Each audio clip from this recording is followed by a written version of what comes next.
Hi everybody, it's Paul at Orlando Bonsai, and I'm back again. Finally in my new house. As you remember, my wife and I sold our house back in April of this year, and we've been without our trees for about 8 months now, and we're really looking forward to getting them back. So to get prepped for that, of course I need to get brand new bonsai stands, so I figured I'd go through these steps and show you how I prepare my bonsai stands and what kind of design I use, and kind of go through the tools and the materials I use, and give you some ideas on the best way to build stands that are very strong and will last you a long time and can handle the daily waterings. I've done a video on this in the past, but it was kind of just the after shot. So this one's going to be a much better hands-on, showing you specifically what I do and why I do it, as I always explain, so that you guys can understand and that you can apply those principles to make your own bonsai stands and of course your own bonsai in the future. So let me get started. I'm just going to kind of give you some close-ups of what's going on and kind of go through the specifics that I use, so that you see what steps you need to take to make your own bonsai stands. One of the best things about these bonsai stands is the cost. This material, it costs less than $20 to make a bonsai stand.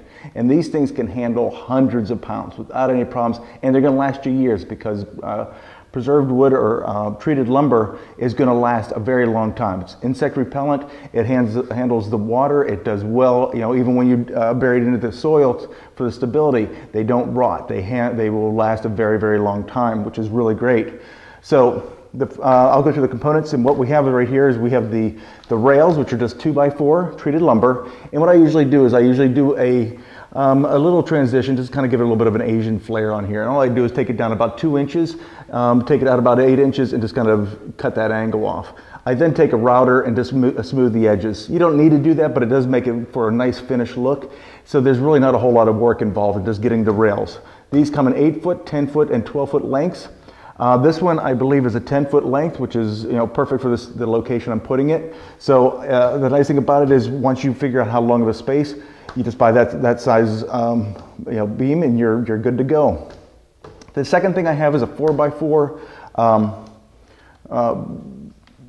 This is the post. This is what's actually going to hold the stand up. I usually get this in the 10-foot lengths. Cut it in half so that I have about 3 feet exposed above the surface, or 3.5 feet above the surface, and then bury maybe 1 to 2 feet below the surface to give me good stability. I only need 2 of these posts per stand, because they can handle a ton of weight without any problems. They'll be able to handle your trees very, very well. On top of that, so what's going to happen is this center post, of course, is going to be standing upright into the ground, and then the posts are going to run the way they are on my bench right now. On top of that, then I will have my 1x2s, which will just sit straight across this, and the spacing I usually use is a width and then 1. And so that way you can just work your way right down the beam, or right down the rails, and you wind up with perfect spacing. So I'll go through that process too, to show you how I actually screw these in, and I countersink the screws, because I don't want any exposed metal that might hit the bottom of the pot and cause a chip. So I'll get a close-up and show you how I do that. Going back to screwing these in, make sure, now just so you know, treated lumber used to have arsenic in it to kill the pest, but EPA came along and said, hey, can you put something else in there? That's kind of a poison, so let's see what we can do so we don't put that into the ground. So what they do now is they do an alkaline copper. So it's the copper that is the preservative for it. But the problem with copper is it causes screws to corrode very fast, which will mean that your bench might fall apart. So make sure you either get some painted, or if you get copper screws or stainless screws to hold your stuff together. This one I get is Grip Right. I think I got this at Home Depot. It's a real nice, inexpensive product. These are only about 1.25 inches long, which is all you really need, because you're going to countersink these in. And I believe that they're painted, and they actually say on here for all types of treated lumber, which means they're going to hold up over time without any problems. So let me bring in the camera, and I will show you the steps that I use to put the actual rails across, and put this thing together, and let's get this all ready to go so we can get these trees brought home. One thing that's probably obvious to you is the color of these boards. As you can see, that they're dark brown. They're not the normal kind of like yellowish or greenish that treated lumber comes in, and that's because I've already stained them with a solid color stain. And the nice thing about that is it actually sinks into the wood and seals it up even better. The brand I use is an Olympic maximum, and it's just a stain sealant all in one. It's a solid color. Make sure you look for that when you do buy the stain. The color I use is Oxford Brown, and it's just a gorgeous color. The nice thing about it is it still shows the grain of the wood. So I highly recommend it. It's what I painted my benches with the last time I did them, and those trees, or those benches lasted well over 7 years, and they still look great the day I took them out. So I'd highly recommend it, and I just think it makes the presentation of the trees look that much better on a nice dark, deep dark wood. It's almost like a chocolate, and it just makes the bonsai pots really pop out and just look so nice in your yard. And it goes with so much, so many different kinds of landscaping. So what I do here, what I do is I do pre-drill every hole, even though it takes a long time. It's totally worth it, in my opinion. And what we're going to do is center these on the board, and what I do is I just get a tape measure, and I measure both sides to make sure that this is in the center. Of course, the first one is the most important, and you want to make sure that this is square on the end. And even though this board is laying down, this is the post. This one's going to be standing upright, but I put it in the center, sandwich it in very tightly, and then once I get these two screwed in, take the center one out, and then I've got the top is just a cap piece that I can actually move independently of the post. That way I can bury the post, make sure that they're all straight in the yard, and then set the cap in and send the screws into both sides so that I can actually secure it to the post at that point.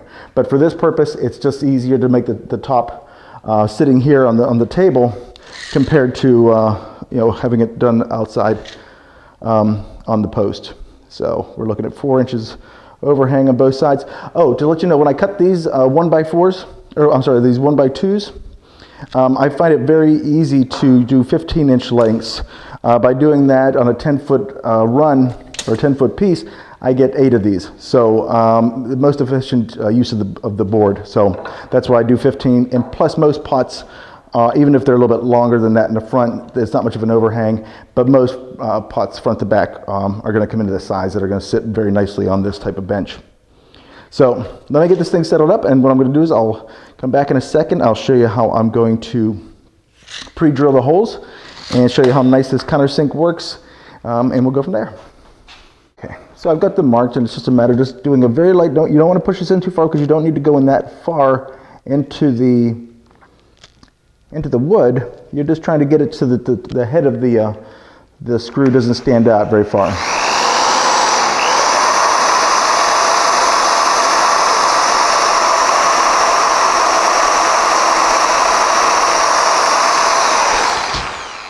So we'll take it out just a little bit further. And you can see what that does is it makes a very nice indentation. Just gives you a little bit of a drop, and I'll show you how this is going to go into that hole very nicely. Okay, and there's the drill, and I'm just going to do a really quick demonstration. And you can see how nice and flush that screw is going to sit, not going to stick up, so we don't get any metal on touching the bottom of the bonsai pots, and that's exactly what you want. You don't want to make it too deep because they get water sitting in there, but you don't want to have it too high that the bottom of the pot will hit it. So just about a couple hundred more just like this, and we're good to go. I'm going to kind of move along, and you can kind of watch as we go and kind of get the idea of what we're doing here.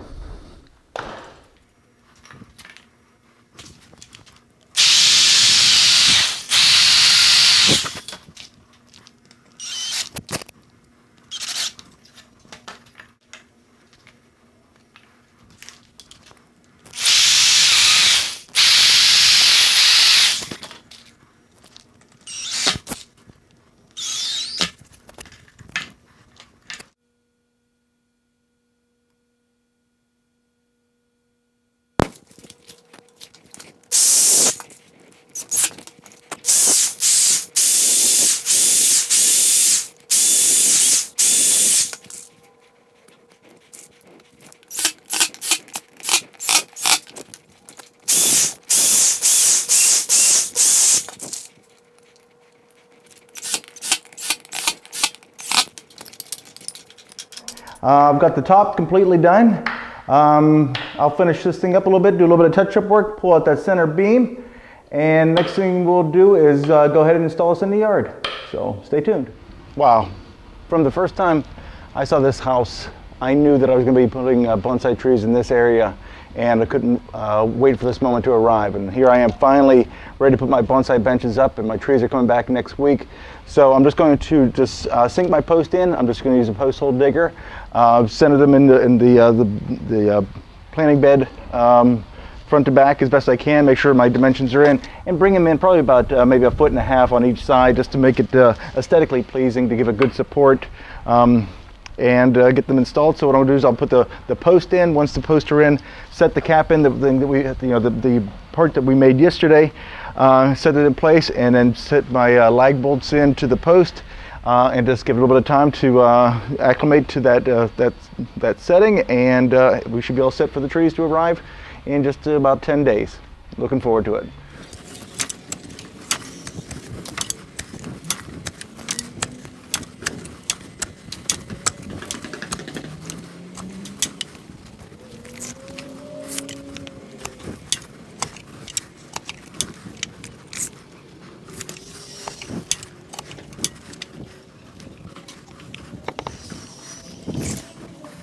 So I decided to put my post at about 32 or about 36 inches, about 3 feet, because these benches are going to be right next to a outside patio table, which is going to allow us to be seated.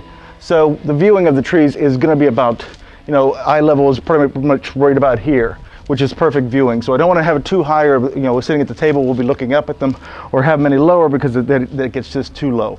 So I'm trying to set this up for viewing while seated. So that's why the benches are just a little bit lower than normally. You would probably do maybe about a 40-inch height for the standard height of a bonsai stand, but for this I'm going to do about 36 inches. So now I'm just going to make sure it's plumb, make sure it's up and down level and front to back level, and then I'll set the second post and we're ready to go. Oh, also this is into the ground probably about 12 inches. Doesn't have to be a whole lot, not a whole lot of movement and not a whole lot of wind in this location. And the bonsai trees are heavy enough that they're going to hold these stands in place pretty good. So not too difficult to keep where you want them to be. And I'm just trying to level it off right now. And then what I'm going to do is I'll pack the soil around it, get this into place, and we'll be good to go.